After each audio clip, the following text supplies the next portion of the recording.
ஒளிவுடல் நீங்க கேக்குற விஷயம் வந்து பெரிய சிக்கலான விஷயம். உடம்பையே ஒளிவுடல மாத்தணும், உங்களுக்கு ஆன்மாதான் வேணும். ஆன்மாக்கு முக்தி கொடுக்குறீங்களா, உடம்புக்கு முக்தி கொடுக்குறீங்களா, என்ன பிரச்சனை உங்களுக்கு? மறுபடியும் இந்த ஜீவ சமாதிங்கிற ஒரு மாயை விட்டு மறுபடியும் ஒளிவுடல்ங்கிற மாயையில சிக்கிறீங்களே. இல்ல சார், கேள்விக்காக கேட்கிறேன். ஜீவ சமாதியே வந்து சித்தர்கள் அடைஞ்ச நிலை. ஓகே சாமி. நாம அதையே துருவுறோம், அதுவே ஆசைதான். அதுக்கப்புறம் இருக்கு துரிநிலை வந்து களையக்கூடாதுங்கிறக்காக வச்ச இடம் தான் ஜீவ சமாதி. அப்பதான் அதிகத்துக்கு போக முடியும். அதுக்கப்புறம் இந்த உடம்பு என்ன ஆகுதுங்கிற அந்த கேள்விக்கு போகல. ஒளிவுடல்ங்கிறது ஒரு டார்கெட் ஆகி போகுது இல்ல. என்ன பிரச்சனை உங்களுக்கு? உங்களுக்கு திருவடி போய் சேரணுமா, இல்ல ஒளிவுடல் வேணுமா? இங்க தொழில் பண்ணிட்டு இருக்கணுமா, ஓங்காரத்துல ஒரு பார்ட்டா நீங்க மாறி இங்க வந்து சர்வீஸ் பண்ணிட்டு இருக்கணும்னு நினைக்கிறீங்களா, இல்ல இன்னொரு கிரகத்தை ரூல் பண்ணணும்னு நினைக்கிறீங்களா, லைட் வடிவத்துல ஒரு தெய்வமா மாறி, இல்ல வீடு வேற அடையணும்னு நினைக்கிறீங்களா? இதெல்லாம் வேற வேற விஷயமாச்சே, எல்லாமே வேற வேற. ஆமா, முக்தியில 4 வகை இருக்கே. சரியை கிரிய யோகம் ஞானத்துல இந்த வீட்டிலே இருந்து இறைவன் அந்த வாய்ப்பை கொடுக்கும் போது பயன்படுத்தி சொர்க்கலோக பதவி கொடுத்துருவாரு. அதாவது தெய்வ பதவி. தெய்வங்களா இருந்தா அனுக்கிரகம் பண்ணலாம் எல்லாத்துக்கும். ஊருக்கு குலதெய்வம் கும்பிடுறாங்கல்ல, குலதெய்வங்கிறது ஏற்கனவே அவங்க இடையில வாழ்ந்த ஒரு ஆள் தான், ஆன்மா. அவங்க கிட்ட வாழ்ந்த ஆன்மா தான், ஆனா புண்ணியம் பண்ணிருக்கும் நிறைய, ஆளும்போதே நிறைய பண்ணிருக்கோம். அவங்க தெய்வம் மாத்திருவாங்க. இப்படி ஒரு பதவி சரியில இருக்கவங்களுக்கு ஒரு பதவி, சொர்க்கலோக பதவி கொடுப்பாரு. அவங்க அந்த இதை அனுபவிச்சுட்டு திரும்ப பிறப்பு எடுத்து வரலாம், அதுக்கு ஒரு வாய்ப்பு இருக்கு.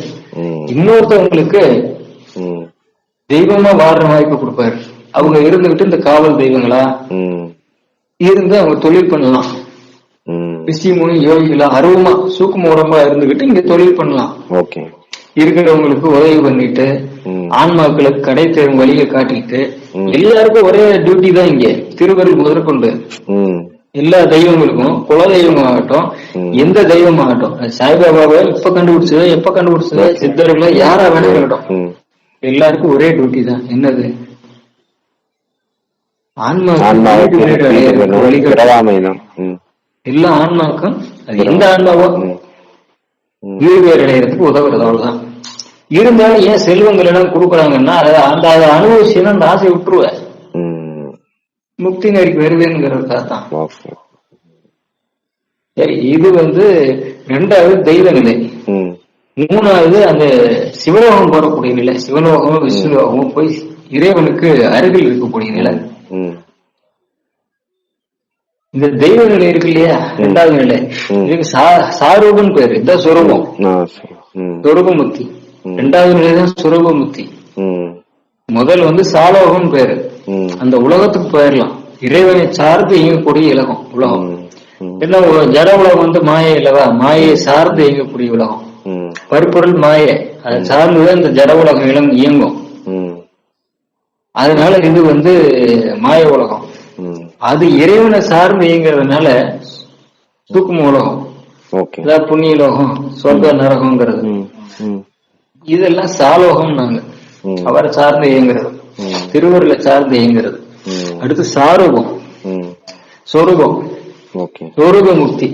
சாலோக முக்தின்னு ஒண்ணு இருக்கு. இது வந்து சாரூப முக்தி இல்ல சொரூப முக்தி. சொரூப முக்தி இறைவனுடைய தொழில்களை செய்யலாம். படைத்தல், காத்தல், அழித்தல், மறைத்தல், அருளல்னு 5 தொழிலை செய்யலாம். ஆனா அதுவே இறைவன் ஆகாது. ஒரு ஸ்பூன்ல அள்ளி நம்ம சாப்பிடலாம், ஆனா அதுவே கையாயிடுமா?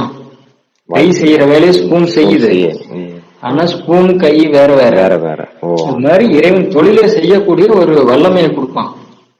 அது அவன் திருவருள் படி நடக்கும். அதுவும் என்ன செய்ய சொல்றாரோ தெய்வமா இருந்து சில காரியங்களை செய்யலாம். இதெல்லாம் சுரூபம். இருக்கிற எல்லா தெய்வங்களும் சுரூபம், இறை சுரூபம். இறைவனான இல்ல, பரம்பொருள் வேற, இது வேற, இறைவன் வேற தெய்வங்கள். அடுத்து அவரு பக்கத்துல இருக்கக்கூடிய சாமீபம். விஷ்ணு லோகத்திலும் பக்கத்துல, நாரதர் பக்கத்துல இருக்கிறாரு, சிவகணங்கள் பக்கத்துல இருக்கிறாங்க, நந்தி தேவர் பக்கத்துல இருக்கிறாங்க. இதெல்லாம் சாமீபம். இந்த சாமீபத்துல என்ன லாபம்? அவர் பக்கத்துல இருந்தா என்ன லாபம்? படைப்பு வராது, திருப்பி இறங்கி வரது. ஆமா, கீழே வர வேண்டிய விஷயங்கள் இல்ல. அதாவது சூக்கும கூட நீங்க சொல்லிப்பட வேண்டியதில்லை, சும்மா இருக்கலாம்.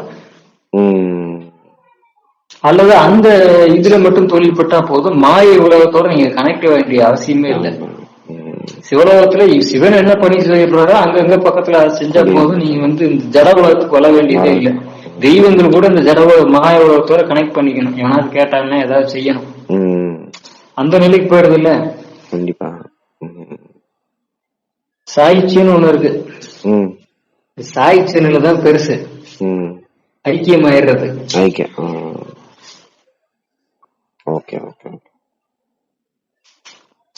இதுல நீங்க கேக்குற சொரூப முக்தி, அதாவது ஒளி உடல் சொரூப முக்தி, அது தெய்வ நிலை. நான் பரம்பொருள் ஆனேன்னு சொன்னாரா வள்ளுவரார் எங்கேயாவது?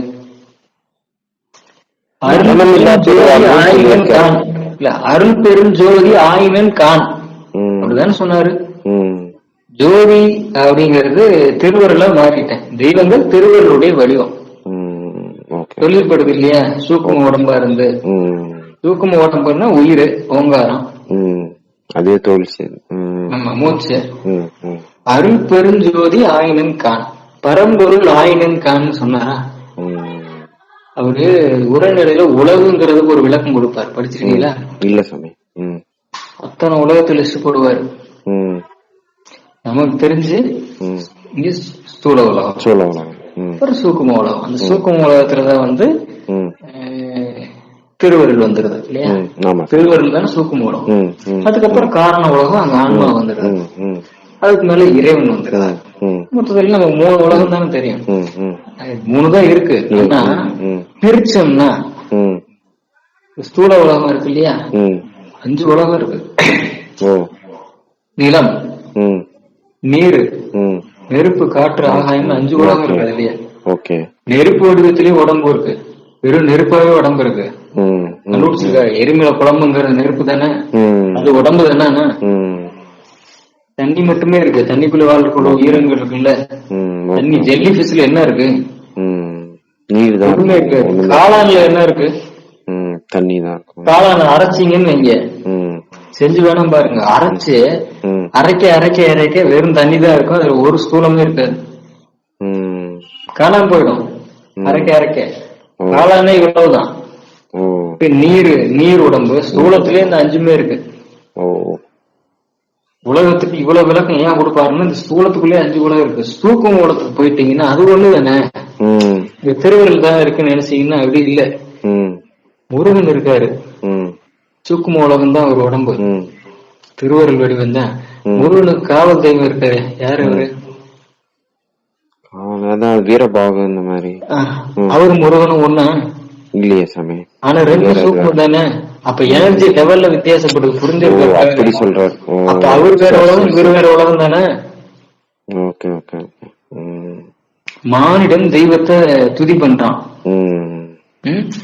வீரபாகு முருகனும் துதி பண்றாரு. 2 வேற வேற உலகம் தானே. இந்த லெவல் வேற ஆகுது இல்ல. இன்னும் உண்மை அது அனுமார் ராமரை வழிபடுறாரு. அனுமார யாராரு வழிபட்டாங்க? அது கீழே இருக்கிறாங்க. அர்ஜுனன் வந்துருவாரு. இப்படி சூக்குமத்துக்குள்ள இத்தனை உலகம் இருக்கு, இன்னும் பார்க்க போனா இன்னும் இருக்கும். சரி, வீரபாகு கீழே, வீரபாகு முருகனுடைய போர்படை தளபதி தானே. தளபதினு அவர் கீழே எத்தனை பேர் இருப்பாங்க? அவங்க வேற உலகம் தானே. அவங்க எல்லாம் வீரபாகு துதி பாடுவாங்கல்ல, அப்ப அவங்க வேற உலகம் தானே. எனர்ஜி லெவல்ல வேற தானே. புரியுது. எனர்ஜிலே இத்தனை ஸ்டேஜ் வருது. அதனால சூக்கும உலகத்துல இப்படியே இருக்கும். ஏகப்பட்ட இருக்கு சூக்கும உலகத்துல. திருவருள சாதாரணமா அளந்துட முடியாது.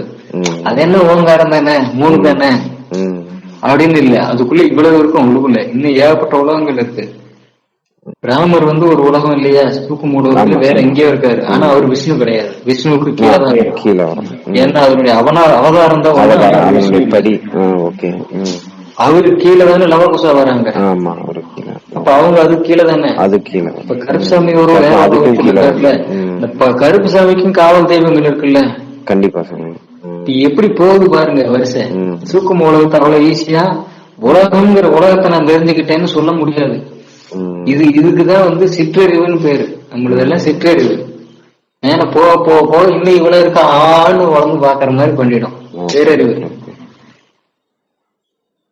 இது விஷ்ணுவுக்கு மேல போனா விஷ்ணு வந்து இன்னொருத்தர் வணங்குவாரு, பராசக்தி வணங்குவாரு.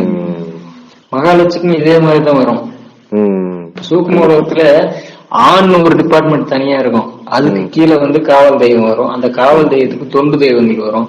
தொண்டு தெய்வங்களுக்கு மறுபடியும் காவல் தெய்வங்கள் வரும். அப்புறம் ஏவல் தெய்வங்கள் வரும். அதை செயல்படுத்துற தெய்வங்கள் வரும். அதுக்கு கீழே இந்த குலதெய்வங்கள் இருக்கு இல்லையா, அவங்கள வாழ்ந்த ஆத்மாக்கள், அதுக்கு அவங்க வருவாங்க. அந்த குலதெய்வங்களுக்கு 2 காவல் தெய்வங்கள் வரும். சூக்கும உலகம் உள்ள போய்கிட்டே இருக்கும். இதெல்லாம் ஆண்களுக்கு. பெண்களுக்கு வேற தனியா சூக்கும உலகத்தை அப்ப ஆண்ல எத்தனை வருஷம் போட்டீங்களோ அத்தனை வருஷம் அதுக்கு வரும். அதனாலதான் அத்தனை வருஷம் போடுறாரு வள்ளலாரு. கண்டிப்பா கண்டிப்பா. இதெல்லாம் எதுக்காக பயன்படுமா? பிரிச்சு பார்த்துட்டு போலாம். பார்த்து என்ன லாபம்? பார்த்தா நான் யாருங்கிறது தெளிவா தெரிய வரும். நான்கிற வரக்கூடிய இதுதான் இது. நானும் அளந்துட்டோம்னா உலகத்தை எல்லாம் தெரிஞ்சுக்கலாம் அப்படின்னு. இது வந்து உலகலாம் அப்படிங்கிற ஒரு வார்த்தைக்கு தானே இத்தனை அட்டூழியம் பண்றாரு. அந்த வயசுலயே பண்ணிருக்காரு. எந்திரிச்சு ஓடி இருப்பாங்க எல்லாரும். உள்வாங்க முடியல, முடியாது.